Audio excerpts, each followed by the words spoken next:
My name is Vexus Tharn, and I am writing these words from a cold stone cell on a world that is not my own. In 3 days, my people will end my life. I am not afraid. Not anymore. Fear was something I lost on a small blue world called Meridian 3, and what I found in its place was something my species does not have a word for. So I will borrow a human word. I will call it respect. But before I tell you how I came to be here, you must understand who I was. You must understand the Vorelan Dominion, the empire that raised me, trained me, and sent me across the stars to crush a species it considered beneath notice. I was born on Kesaris Prime, the crown world of our empire. My kind stand nearly 9 feet tall. Our scales are thick and hard, the color of deep green stone. We have 2 hearts, 3 rows of teeth, and a memory passed down through blood, so that every young Vorelan knows the taste of every war his ancestors ever fought. We are proud. We are strong. We have conquered 340 worlds across 3 arms of the galaxy, and we have never lost. I grew up believing we never could. My father was a fleet commander. My mother taught combat philosophy at the War Academy. From the moment I could walk on my hind legs, I was told that the galaxy belonged to those who took it and that the Vorelans had taken more than anyone. I studied tactics. I studied history. I learned the names of 100 fallen species who had tried to resist us and failed.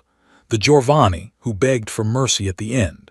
The Kith, who tried to hide in the dark spaces between stars. The Pelari, who offered us their finest treasures and still lost their worlds. None of them lasted. None of them mattered. They were stories we told young warriors to remind them how the galaxy truly worked. When I graduated from the academy at the top of my class, I was given the rank of sub-commander. I was 22 years old by your reckoning, which is still young for my kind but old enough to lead. I was given a ship. I was given warriors. And then I waited for months for a chance to prove myself. That chance came on a gray morning when I was summoned to the High Council chamber. I walked into that great hall with my head held high and my tail curled behind me in the proper stance of respect.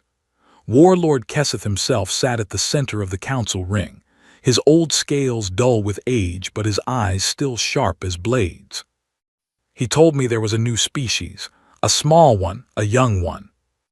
They called themselves humans. I remember the images they showed me. Soft, pink creatures no taller than a Vorelan child. They had no claws. Their teeth were flat and useless. Their skin was so thin you could see the blood moving underneath it. They lived barely 100 years. They had only recently learned to travel between stars, and even then their ships were slow and their weapons were crude, built on old chemical tricks rather than proper energy science. I laughed when I saw them. I could not help it. The whole council laughed with me. Warlord Keseth assigned me to the 4th Expeditionary Fleet. Our mission was simple. There was a human colony world called Meridian 3, a small green planet on the edge of their territory. We were to take it, subdue the population, and begin the long process of adding humanity to the list of species that served the Dominion. The Council did not even classify them as a proper enemy. They marked them as Tier 7, which in our language means soft prey. It is the same classification we give to the grazing beasts on our own homeworld. I thought it was a great honor. I thought I had been chosen for an easy victory, one that would build my name without risking my life. I was wrong about almost every part of that thought, but I did not know it yet. The fleet gathered above Kesaris Prime over the next 2 weeks. 40 capital ships, 200 smaller vessels, more than 80,000 warriors, all trained, all armored, all carrying the best weapons our forges could produce. I stood on the bridge of my command cruiser and watched them assemble, and my 2 hearts beat together in a slow, steady rhythm of certainty. I remember the night before we left. I sat in my private chamber and recorded a personal log. I still remember what I said into that recorder, because the words have haunted me every day since. I said this will be over before my 2nd meal cycle. A shame. I had hoped for a real fight. Then I closed the log, ate a good meal of raw fresh meat, and went to sleep dreaming of medals and promotions. The jump to the Meridian system took 4 days. During that time, I studied everything our scouts had gathered about the humans. Their history, as best we could understand it, was strange. They had only one homeworld, a small planet called Earth, third from a yellow sun. They had been using tools for less than 1,000,000 years, which by Vorlon standards made them infants. They had nearly destroyed themselves several times through their own wars, and yet they kept building, kept growing, kept pushing outward. Our scouts noted one thing that puzzled them. Human history was full of wars, constant wars, war against each other, war against the land, war against the sky, war against the animals on their own world. It was as if they could not stop fighting even when there was no one left to fight. I remember reading that report and thinking it was a sign of their weakness. A species that could not make peace with itself, I thought, would never stand against a united empire like ours. I did not understand then what that truly meant. On the 4th day, the fleet dropped out of hyperspace at the edge of the Meridian system. The human sun was a small yellow dot ahead of us, and somewhere near it was the colony we had come to take. My bridge crew moved with practiced calm. The navigators plotted our approach. The weapons officers ran their final checks. Everything was as it should be. I stood at the center of my bridge, and I ordered the fleet forward. Our long-range sensors began painting the human defenses. I remember leaning forward in my command chair, eager to see what we were facing. I expected a handful of old satellites, a few poorly armed patrol ships. Maybe, if the humans were braver than we thought, a single warship trying to hold the line. What I saw instead made me frown. There were ships out there, more than our scouts had reported, smaller than ours, yes, older in their technology, yes, but they were moving into formation. They were not running. They were not signaling for surrender. They were coming toward us. My first officer, a veteran named Drazuk, spoke from his station in a careful voice. "Sub-Commander," he said, "the human ships are on an intercept course.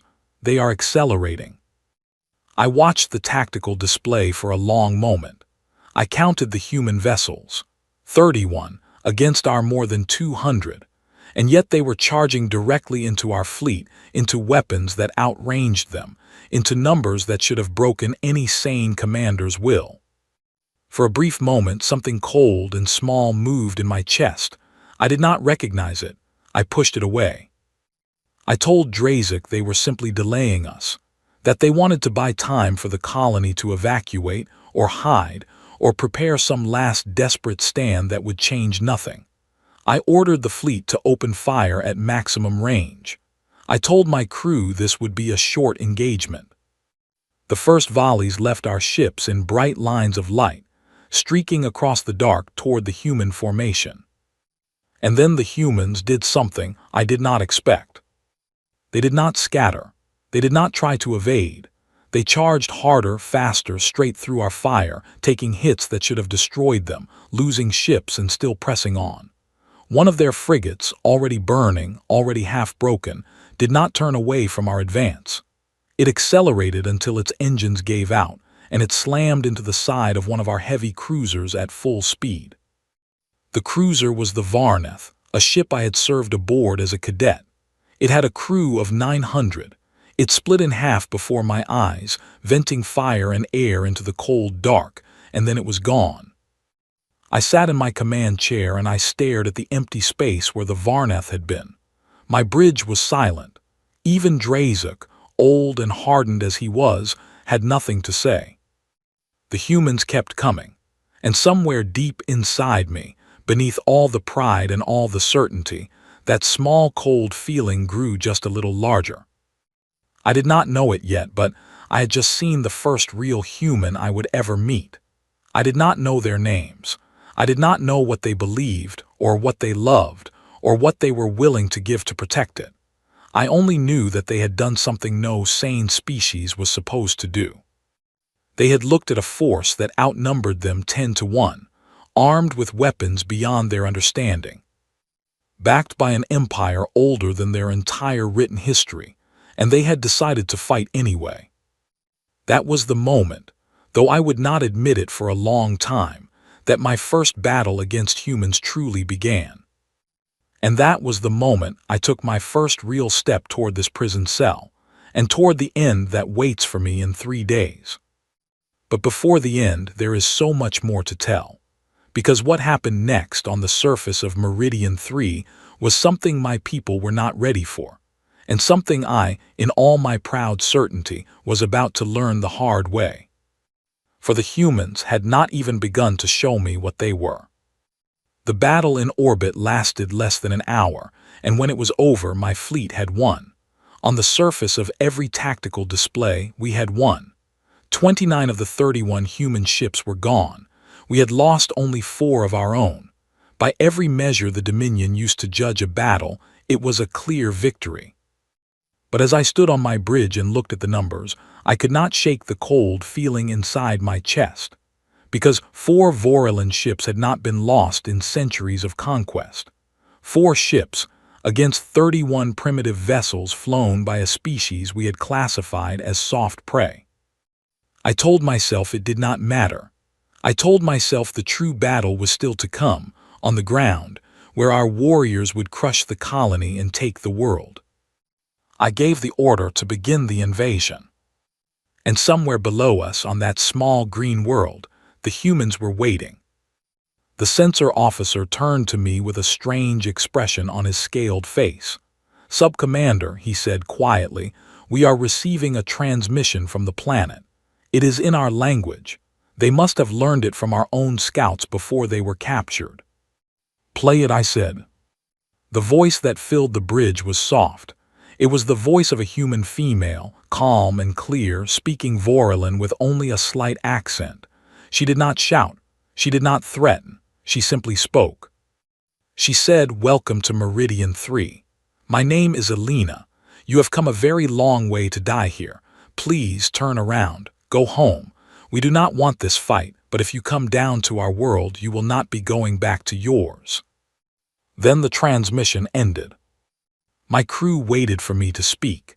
They waited for me to laugh or to curse or to issue some defiant order. But I did not speak for a long moment because something about that voice had stopped me. There was no fear in it. There was no anger.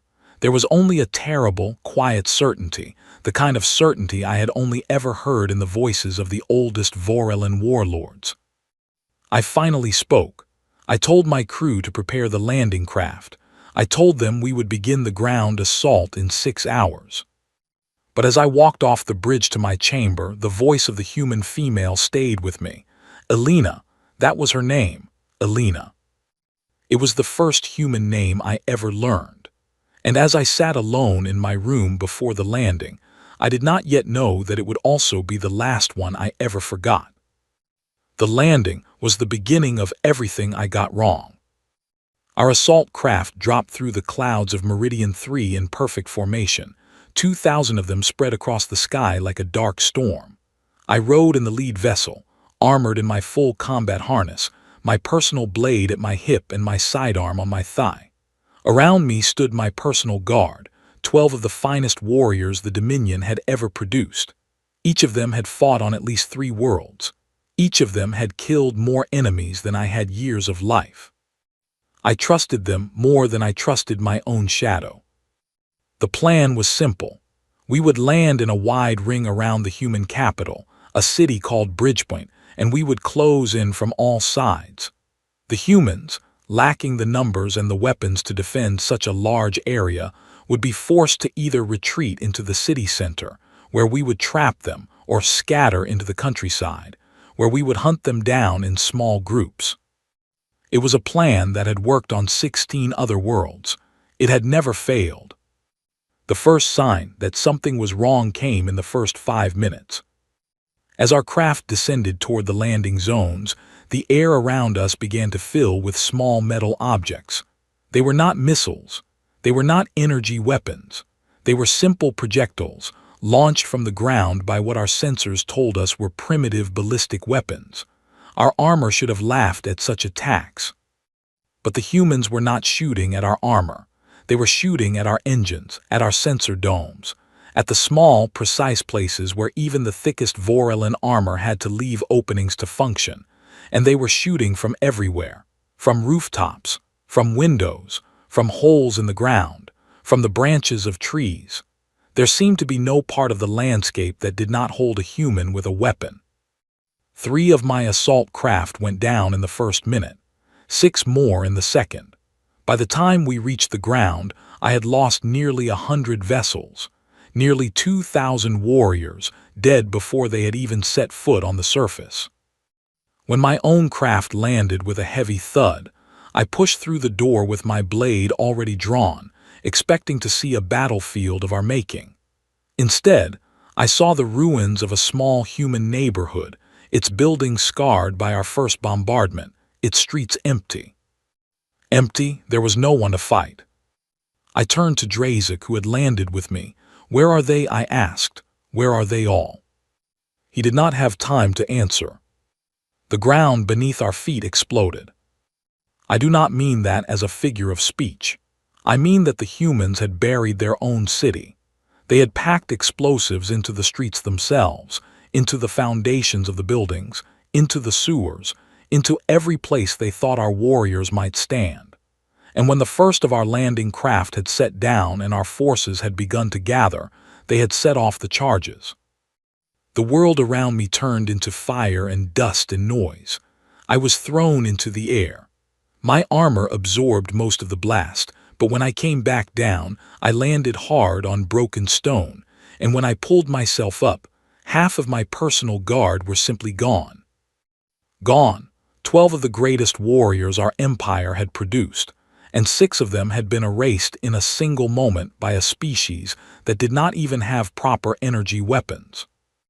I stood in the smoke and I looked around, and for the first time in my life, I did not know what to do. Drazik pulled me behind the wreckage of our landing craft. He was bleeding from a cut above his eye. He grabbed my shoulder with a claw that shook just slightly, and he said, "Sub-Commander, we need to move. They are coming." "Who?" I asked. "Who is coming?" He pointed. Through the smoke, moving between the broken buildings, I saw them for the first time. Real humans, not pictures on a screen, not distant silhouettes.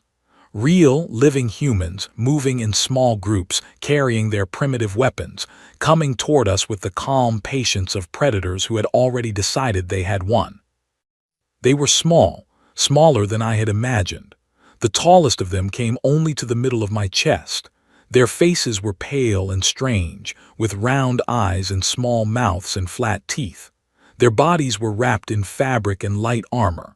They should have looked like the soft prey our council had named them. But they did not look like prey. They did not look like anything I had words for. They moved with purpose. They moved with focus. They looked at us the way a Vorelin warlord looks at an old enemy, not with anger but with quiet, patient calculation. The first firefight of the ground war lasted 3 hours. By the end of it, I had lost another 70 warriors. The humans, as far as we could tell, had lost perhaps 15. When the fighting paused and they pulled back into the ruins, it was not because we had pushed them back. It was because they had decided to leave. That was what disturbed me most. They chose when to fight and when to leave. They controlled the entire rhythm of the battle, on a world they had lost orbital control of, against a force 20 times their size. By the time night fell on my first day of ground war, I had begun to understand something terrible. The humans were not fighting us the way other species had fought us. They were not trying to defeat our forces in a single great battle. They were not trying to hold territory. They were not even trying to protect their cities. They were trying to make us bleed, every step, every hour, every moment of every day. They were trying to teach us that this world would cost us everything we had and more. And they were succeeding. On the 3rd day, we captured our first human alive. He was found in the rubble of a collapsed building, pinned under a broken support beam, his left leg crushed beyond any hope of repair. He should have been dead. He should have been unconscious. But when my warriors pulled the beam aside, he was awake and he was smiling. I went to see him myself. I wanted to understand. He was young, perhaps 25 years old by their reckoning. His hair was short and dark. His uniform was torn and bloodied. One of his arms was clearly broken. His crushed leg had been tied off by his own hand to stop the bleeding before we found him. I stood over him in the field medical tent, and I spoke through my translator. I asked him his name. I asked him his rank. I asked him why his people were fighting a war they could not win. He looked up at me with pale gray eyes and he laughed. It was a weak, tired laugh, but it was a real one. Then he said, in his own language which my translator converted for me, "You came to the wrong rock, lizard." I did not understand the words at first. A rock is a stone. How could a planet be a rock? And why would it matter if we had come to the wrong one? But as I stood there, looking at this broken young human who should have been begging for his life, who should have been offering us his secrets in exchange for mercy, who should have been doing anything other than smiling up at the warlord who had invaded his world, I began to understand. He was not smiling because he was happy. He was smiling because he knew something I did not. He was smiling because he knew that whatever happened to him, his people would not stop. His death would not matter. His capture would not matter. The loss of his city, his colony, his entire world would not matter, because there were more humans. There were always more humans, and every one of them in his eyes would be willing to do exactly what he was doing now. I left the tent that night and I walked to a small rise outside our camp. I stood there in the cold wind and I looked up at the stars, and for the first time since I had been a very young child, I felt a thing I had no name for. I felt small. The stars above Meridian 3 were the same stars that shone over Casaris Prime, the same stars my father had navigated by, the same stars my mother had taught me to find in the sky when I was no taller than her knee. They had always felt like the lights of a great city that belonged to us, that my people had claimed and would always hold. But that night they felt different. They felt like the eyes of something old and patient, watching me, waiting to see what I would do. I stood there for a long time and I thought about the young human in the medical tent. I thought about his smile. I thought about what he had said. The wrong rock, I whispered to myself in the dark. The wrong rock. And somewhere in the back of my mind, that small cold feeling I had first felt in orbit was beginning to grow into something much larger. Something I would soon have to give a name to, whether I wanted to or not. I returned to my command post as the first light of dawn began to touch the sky. 3 weeks of war still lay ahead of me, and I did not yet know how many more lessons the humans had to teach. But I was beginning to suspect that I had not come to conquer a world. I had come to wake something up. The days that followed blurred together into one long storm of fire and confusion. By the end of the first week, my fleet had landed nearly 40,000 warriors on Meridian 3. By the end of the second week, I had fewer than 22,000 still able to fight. I had never seen numbers like that. I had studied every major battle in Vorelan history, and none of them, not even the great siege of Jorvan Prime, had ever taken losses at this speed. But it was not the numbers that broke my certainty. It was the small things. It was the way the humans fought. On the 8th day, I received a report from one of my field commanders that made me read it 3 times to be sure I understood it. A small group of our warriors had been pinned down in the basement of a ruined school. They were surrounded. They were low on power cells. They had been fighting for nearly 2 days without sleep. And then, suddenly, the human fire had stopped. A single human had walked out of the rubble with her hands empty. She had a red cross painted on the white band around her arm. She had spoken through a broken translator, and she had told our warriors that she was a medic, and that she was coming in to help the wounded. Our wounded. She walked into that basement, alone, unarmed, surrounded by enemies who had been trying to kill her people for more than a week. She tended to 6 wounded Vorelan warriors. She set their broken bones. She treated their burns. She gave them clean water. She saved the life of at least 2 who would have died without her. And when she was finished, she simply stood up, nodded to the officer in charge, and walked back out into the ruins. No one shot at her. Our warriors were too stunned. Our own doctrine did not include such a thing. We did not tend to enemy wounded. We did not have a concept of a medic who crossed the line. When we were taught about healers in the academy, we were taught that they served their own, and only their own, and that any healer who went to the enemy was a traitor to be put down at once. But this human had walked in, saved our warriors, and walked out. And she had done it because in her eyes, the moment we had stopped fighting, we had stopped being enemies. We had simply become wounded. I read the report 3 times, and then I sat in my chair and I did not move for a long time. It was not weakness. That was what confused me. A weak species would not walk into an enemy camp unarmed. A weak species would not save the lives of the very warriors who had come to conquer their world. That took something else, something I did not yet understand. On the 10th day, it happened again, in a different way. One of our scout teams had captured a human pilot whose small fighter craft had been shot down in a forest to the east of the capital. She was badly wounded, and our warriors had expected her to die before they could bring her in for questioning. But she lived. She was stubborn. She held on. When they began to question her, she would not speak. She would not give them her name, her rank, her unit, or any information at all.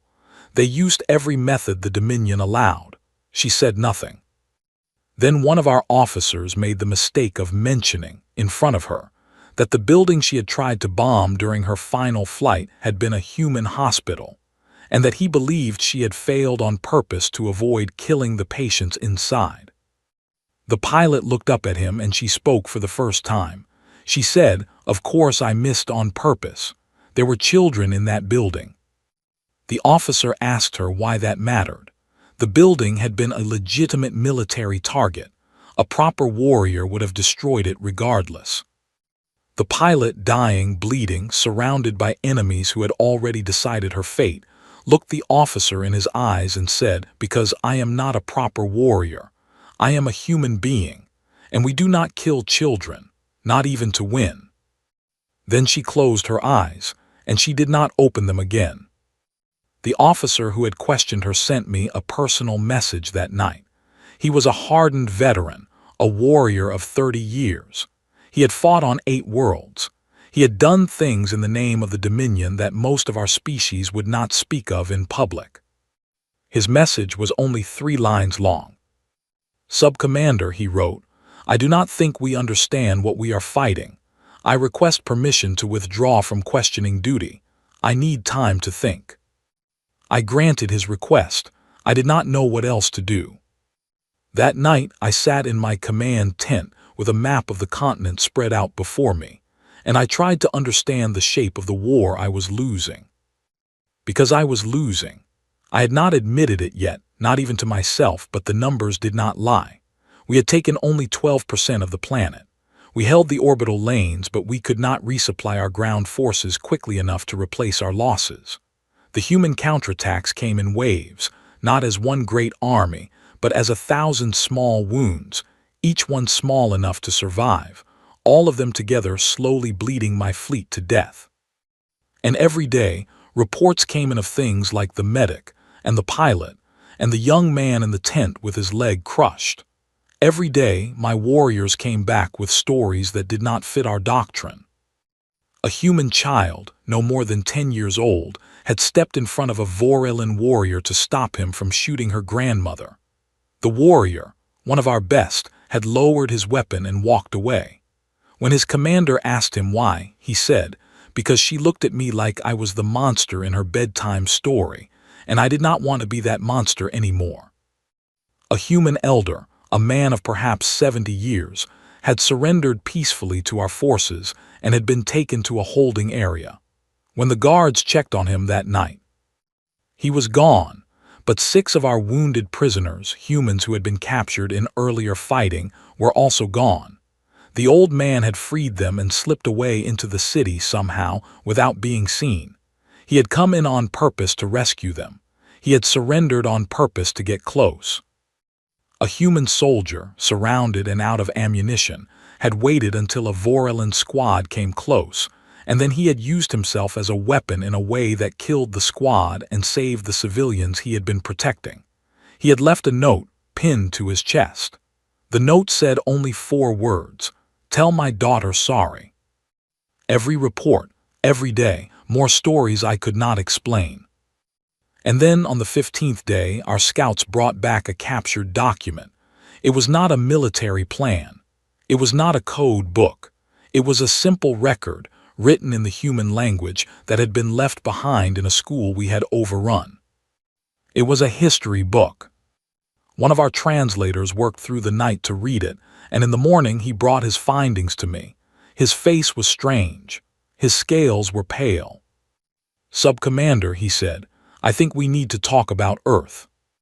I let him speak, and as he spoke, everything I thought I knew about the humans fell apart. Earth, he told me, was not a peaceful cradle of a young species. Earth was a death world. The planet that had given birth to humanity had more large predators per square unit of land than any world we had ever charted. It had creatures with claws, creatures with teeth, creatures with poison, creatures that hunted in packs, creatures that hunted alone. It had weather that killed. It had plants that killed. It had diseases that killed. It had oceans full of things that killed. It had mountains that killed. And into this world, millions of years ago, had come a small soft creature with no claws and no fangs and thin skin. And that creature had not only survived, it had conquered. Humans, my translator explained, had a trait that was almost unique among the species we had encountered. They were persistent predators. When they wanted to hunt something, they did not ambush it. They did not overpower it. They simply followed it, for hours, for days. They would run after their prey until the prey collapsed from exhaustion, and then they would take it. Their bodies, soft and weak as they seemed, were built to outlast almost any other living thing on their homeworld. But that was only the beginning. Humans had also done something else. They had formed packs, not small packs of a dozen or so like many predators, vast packs, packs of hundreds, then thousands, then millions. And those packs had cared for each other in ways that had no parallel in our own history. A Vorelin mother will care for her young until they can hunt. After that, they are on their own. A human mother will care for her young for 20 years and then continue to care for them for the rest of her life. A Vorelin warrior who is too wounded to fight is left behind, according to our oldest traditions. A human wounded is carried home, even if the carrying risks more lives. The translator read from the book. He read about human wars, and there were thousands of them. He read about human disasters, floods and fires and sicknesses that had killed millions. He read about times when humans had fought each other with weapons terrible enough to end all life on their own world. And every time, every single time the humans had survived, they had rebuilt. They had come back, harder and stronger and more determined. I listened to him for hours, and when he was finished, I understood something that made my 2 hearts grow cold. The Dominion had not discovered a young species. The Dominion had not found soft prey. The Dominion had walked into the hunting grounds of the oldest survivors in the galaxy, a species that had spent its entire existence learning how to not die, against a world that had tried everything to kill it. And we had decided to add ourselves to the long list of things that had tried. That night, Warlord Kesseth himself arrived at our command post. He had come down from the fleet to take personal command of the ground war. He was old and scarred, and he did not believe in the reports I was sending up to orbit. He thought I was weak. He thought I was making excuses for my losses. He listened to me for 10 minutes. Then he slammed his claw on the map table and he said, "Enough. If the humans will not break, we will break their world." He gave the order for full orbital bombardment of the human cities we had not yet taken. He did not wait for council approval. He did not consult the other commanders. He simply gave the order, and the fleet above us began to prepare. I wanted to stop him. I should have stopped him. But I was still a sub-commander and he was a warlord, and in our empire, warlords do not take counsel from their juniors. The bombardment was scheduled for dawn. But dawn never came for Warlord Keseth. Because that night the humans did something no one, not one of us, had ever thought possible. They captured 3 of our supply shuttles in a small raid on our outer perimeter. They did not destroy them. They did not even damage them. They simply took them, very quietly, and they flew them up into orbit using their cargo codes and their transponder signals. Because our own scouts had made the mistake of landing at human airfields in the early days, and the humans had watched, and learned, and copied. The shuttles approached the flagship at dawn. They were cleared to dock. They were waved through every security check, and when they reached the flagship's main bay, they detonated. All 3 of them, at once, full cargo loads of captured Vorlon explosives, stolen from our own supply lines and repurposed by human hands. The flagship did not survive the blast. Warlord Keseth did not survive. Nearly 4,000 warriors on that ship did not survive. The bombardment order was never given, because there was no longer a command structure in orbit to give it. And I, Sub-Commander Vexus Tharn, 22 years old by your reckoning, found myself standing in a command tent on a world that was killing me, looking at a fleet in disarray, and realizing that I was now the senior officer alive. I was in command. I had never wanted it. I had never asked for it. I had dreamed of a quick victory and a medal to hang above my father's hearth. Instead, I had a shattered fleet, 20,000 warriors who could not be resupplied, a dead warlord, and an enemy who had just taught me that no ship, no formation, no battle plan was safe from their minds.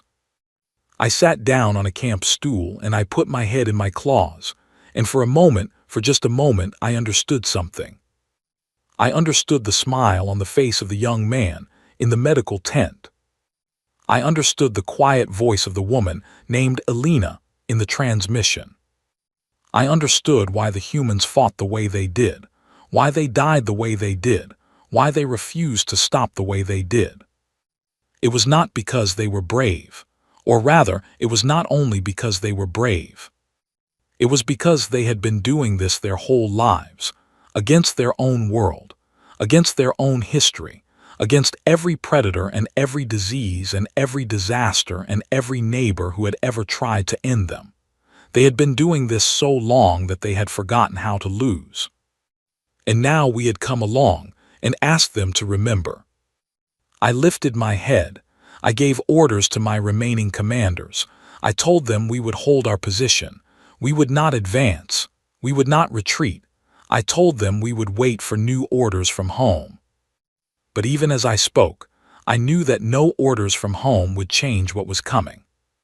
Because the humans were not done with us yet. And somewhere out in the ruined city, a small woman named Elena was already planning the next step. The next step came 6 days later, and it was aimed at me. After the flagship was destroyed, what remained of my fleet pulled back into a tight defensive formation. On the surface, my forces dug in. We built walls. We set traps. We tried to create a position that even the humans could not break. We held the great valley east of the capital, a natural bowl of rock and forest that should have been impossible to attack from the open ground. The humans did not attack from the open ground. They attacked from under it.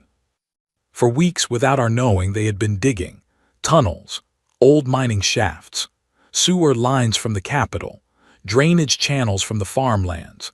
They had worked in small teams in the dark, hauling out dirt by hand, moving it in buckets and sacks, hiding their work from our sensors with nothing more than old metal sheets and layers of stone.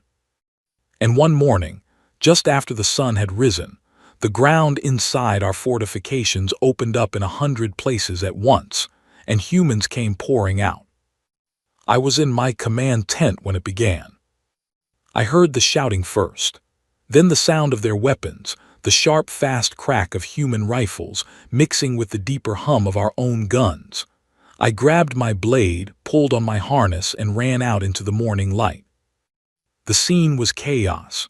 Humans were everywhere, inside our walls, behind our lines, running between our tents. They had brought the battle into the heart of my camp, and they had brought it so fast that our defenses were useless. All our walls faced outward. All our traps were aimed at the open ground, and the enemy was already inside. I ordered my guard to follow me. We pushed toward the center of the camp, trying to reach the communications post to call the fleet for support. But the humans had already taken the communications post. We could see them inside, setting charges, cutting wires, preparing to destroy it. Drazik, who was still at my side, grabbed my arm. "Sub-Commander," he said, "we have to fall back. We have to reach the evacuation point." I looked at him. I looked at my warriors, scattered and confused, trying to fight an enemy that seemed to be everywhere and nowhere at once. I looked at the sky, where our shuttles should have been coming down to help us, but where instead I could see human-made smoke trails rising from the edges of the valley, smoke from anti-aircraft positions I did not know they had built. We were trapped. I had led my warriors into a trap, and the humans had closed it around us. I made a decision then. It was not a brave decision. It was the decision of a young commander who had finally understood what kind of enemy he was facing. I told Drazik to take what warriors he could gather and fall back to the evacuation point. I told him to save as many as possible, to get them to the shuttles, to get the shuttles into orbit. And I told him I was going forward with my personal guard to slow the human advance, to buy them time. He looked at me for a long moment. He was older than me. He had fought for many more years. He knew what I was asking. He nodded. He saluted me in the old Vorelen way, claw over heart, and then he turned and ran to gather the warriors who could still be saved. I took what remained of my personal guard, 5 warriors in all, and I moved toward the fighting. We pushed into the ruins of what had been a small settlement inside our fortifications. The humans had taken cover there, using the broken walls of old buildings to ambush our forces as they passed. We hit them from the side, and for a short time, we were winning. My warriors were the best the Dominion had. Even in a losing war, they were a force to be reckoned with. But the humans kept coming, more of them, from every direction. They seemed to grow out of the very stones. One by one, my guard fell. Ren, who had served my family for 2 generations, went down first. A human with a small grenade caught him in the open. Vas, the young warrior I had trained myself, went next. He died defending my left flank. Then Korn, then Sethir, then finally old Mekath, who had taught me my first blade lessons when I was a hatchling. He took 3 bullets protecting my back and still stood long enough to take down the human who had shot him before he fell. I was alone. I was bleeding from 6 wounds. My armor was cracked in a dozen places. My blade was dull with use. My power cells were nearly empty. And I was alone in a ruined human settlement surrounded by enemies I could no longer count. I stumbled through the broken streets, looking for a defensible position, looking for anywhere I could make a final stand. I found what had once been a school. I knew it was a school because the walls, though broken, still had pictures on them, pictures drawn by children, small human figures, bright-colored suns, houses with smoke coming out of chimneys, the kinds of pictures any young creature of any species might draw. I stepped inside and I leaned against the wall and I tried to catch my breath. That was when I saw her. She was standing at the far end of the room, near a broken window, and she had a rifle aimed at my chest. She was small, smaller than I had expected even among humans. She could not have been more than 5.5 feet tall. She had short dark hair and dark eyes and a scar across her left cheek. Her uniform was torn. She was bleeding from her shoulder and from her side. She looked as tired as I felt. She did not fire. I did not raise my weapon. For a long moment, we simply looked at each other across that broken room full of children's drawings. Then she lowered her rifle just slightly, and she spoke to me in rough Vorelen. "You are the commander," she said. "I have been hunting you all morning." I looked at her, and I understood. She was alone, too. She had come here alone on purpose to find me. She had separated from her own unit to do it. She had tracked me through the fighting, following the trail of my guards' attempts to protect me, and she had come to this school to end this, one way or the other. I asked her name. She told me. "Elena Vasquez," she said, "Corporal, 1st Marine Division of the Meridian Colonial Defense Force."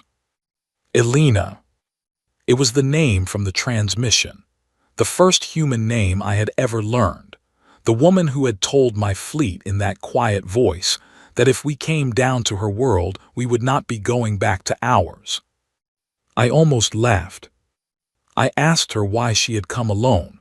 I asked her why she had not brought her unit when they could have ended me easily. She looked at me, and she said something I have thought about every single day since. She said, "Because my people do not need me to end you. My people will end you whether I am here or not. I came because I wanted to see your face. I wanted to see the face of the man who looked at our world and thought we were soft." I stared at her. And then very slowly, she raised her rifle again. What followed was the longest fight of my life. Though measured in time, it lasted only 11 minutes. She was small. She was wounded. She had almost no weapons left. I was twice her size, armored, carrying a blade and a sidearm. By any measure of physical combat, I should have ended her in seconds. But she fought me for 11 minutes. She used the school, the broken chairs, the pieces of glass, the rebar from the fallen ceiling. She used everything. When my blade came down, she was not there. When my sidearm fired, she had already moved. When I grabbed her, she twisted away in ways my body could not follow. She broke my left wrist with a length of pipe. She cut the tendons behind my right knee with a shard of glass. She cracked my visor with her own head, a blow so hard that she staggered back with blood pouring from her scalp, and still came forward again with a piece of wood in her hand. By the end of it, I was on my knees, and she was on her back, and neither of us could stand. I had my blade at her throat. She had a piece of broken pipe pressed against the soft spot under my jaw, where my armor did not cover. We were each one motion away from ending the other. We both stopped moving. I looked down at her, she looked up at me. We were both breathing hard. We were both bleeding. We were both, I think, beyond fear. I asked her, through my damaged translator, why. "Why do you fight? Why do you fight like this? You have lost. Your colony is broken. Your city is ruined. Even if you end me, another will come. You cannot win." She looked up at me and she smiled. It was not a bright smile. It was not a happy one. It was tired and sad and calm, and it held something I still cannot name. She said, "We never lose." I asked her how that was possible. And she said, "We just run out of time, and someone always comes next."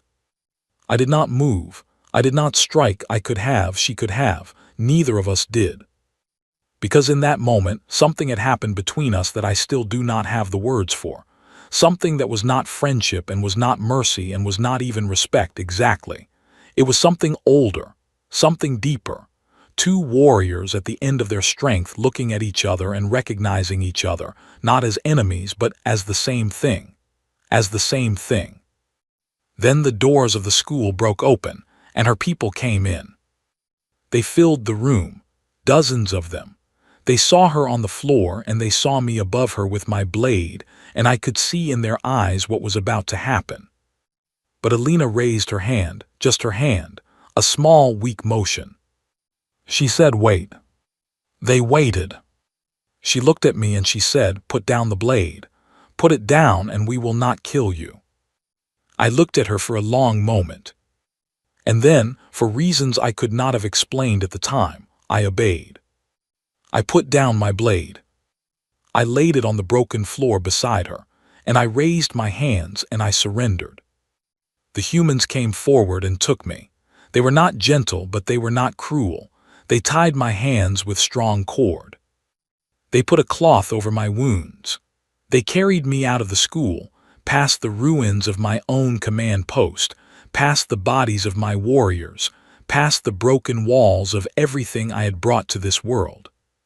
As they carried me away, I looked back. Alina was being lifted onto a stretcher by two of her own. Her eyes met mine across the ruins. She raised one hand just slightly, and she held it up. I did not know the meaning of the gesture then. I would later learn it was something humans do to say goodbye, or to say thank you, or sometimes to say both at once. I was taken to a human holding area. For 3 weeks I was a prisoner. They treated me better than I deserved. They fed me. They healed my wounds.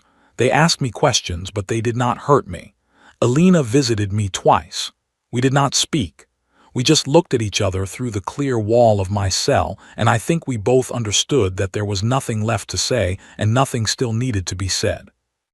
On the day I was released back to my people, as part of a strange exchange that the humans had arranged, Alina came to see me one last time.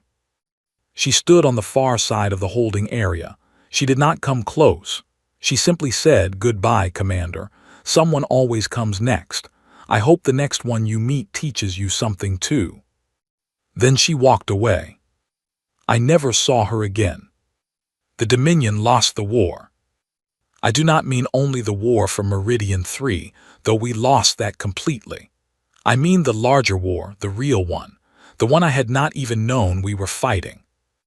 When the remains of my fleet limped home, dragging less than a third of what we had set out with, the Council wanted answers. They wanted reports. They wanted to know how their greatest military venture in a generation had turned into a disaster. They wanted to know how Tier 7 soft prey had broken a fleet that had crushed empires. I gave them my report. I told them everything. I told them about Alina and about the medic who had walked unarmed into our basement and about the young man in the tent who had laughed through his wounds. I told them about the tunnels and the captured shuttles and the 11 minutes in the school.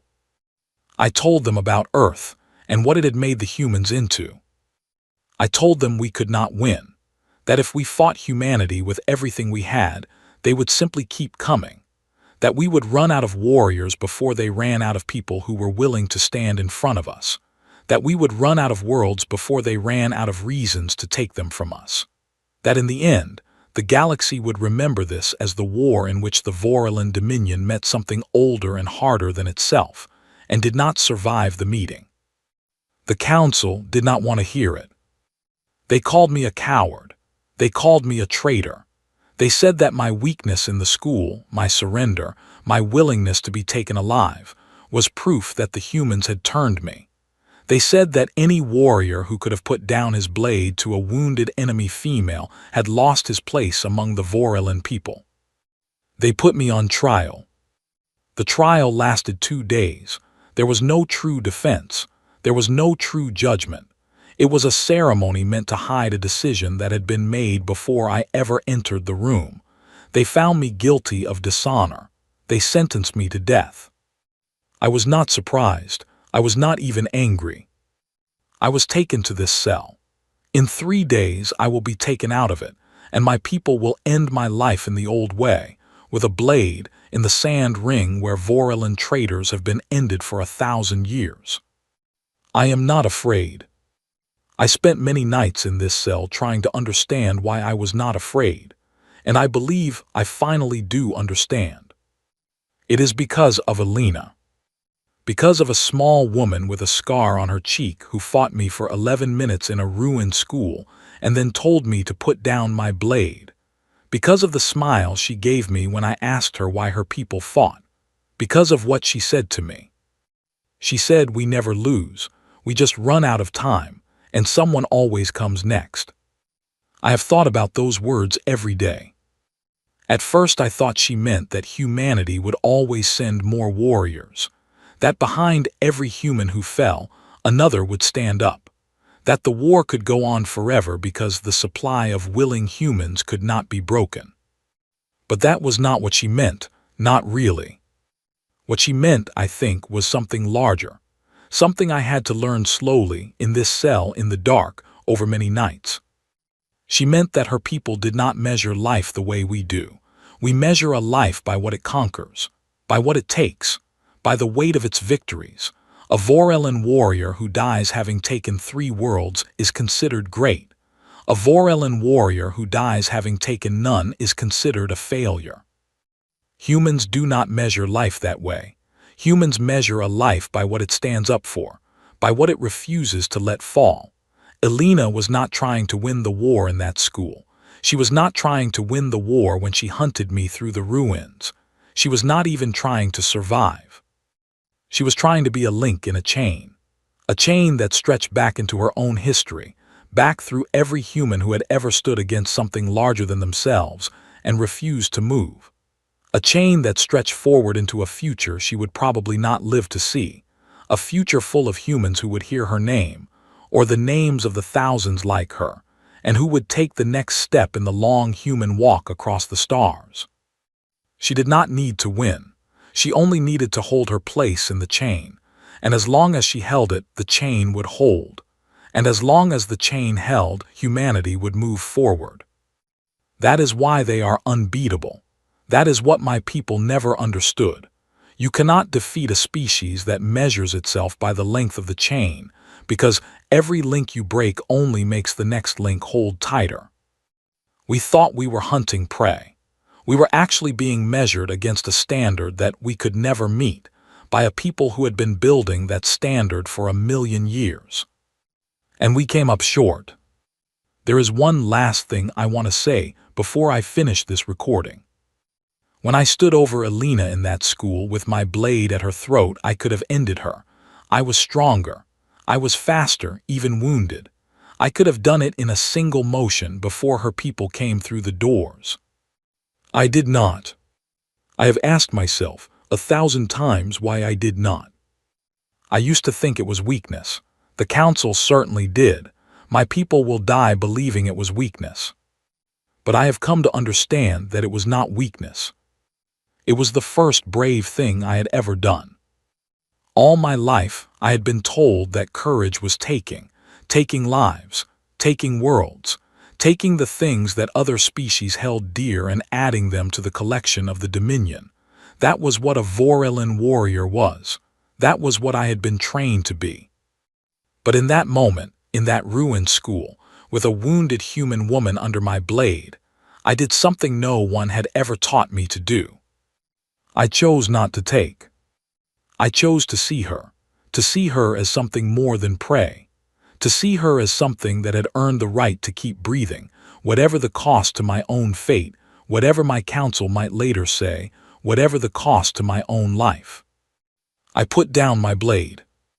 It was the first true act of courage in my life, and it was also, I think, my last, because everything that has happened since, my capture, my surrender, my trial, my approaching end, has only been the working out of that one choice. My people believe I am dying a coward's death. They believe I broke. I know better. I am dying because in one moment, in one small room, I looked at another being, and I decided that she was more than what my people had told me she was. I am dying because I refused to add Elena's name to the list of lives the Dominion had ended. I am dying because I let one link in the long human chain hold. And if her chain holds, then perhaps in some strange way, I am part of it now too. That is my last thought. That is my last gift. To anyone who hears this recording, to anyone who finds this message, to anyone who wonders what happened to the young Vorelen sub-commander who was sent to conquer a small green world and who came back broken, I have one thing to say. The humans are coming. Not as conquerors, not as warriors, not even as enemies unless you make them into enemies. They are coming the way they have always come to every new place. Slowly, stubbornly, carrying their children and their old ones and their strange, strong idea that no link in their chain is allowed to break. If you meet them, do not make my mistake. Do not see them as small. Do not see them as soft. Do not count them by their numbers or their weapons or their years. Count them by the length of the chain. Count them by the names of those who came before, and by the faces of those who will come after. Count them by the quiet voice of a woman named Alina, speaking across the stars, telling you that if you come to her world, you will not be going home to yours. Then if you are wise, turn your ships around. Go home. Hold your own chain. Let them hold theirs. Meet them as neighbors, not as prey. Meet them as fellow travelers in a very large and very old galaxy. They will meet you the same way. They are better at that than we ever knew. I can hear the guards outside my cell now. They are coming for me. I am ready. My name is Vexus Tharn. I was a sub-commander of the Vorilan Dominion. I led a fleet against a species called humans, and I lost.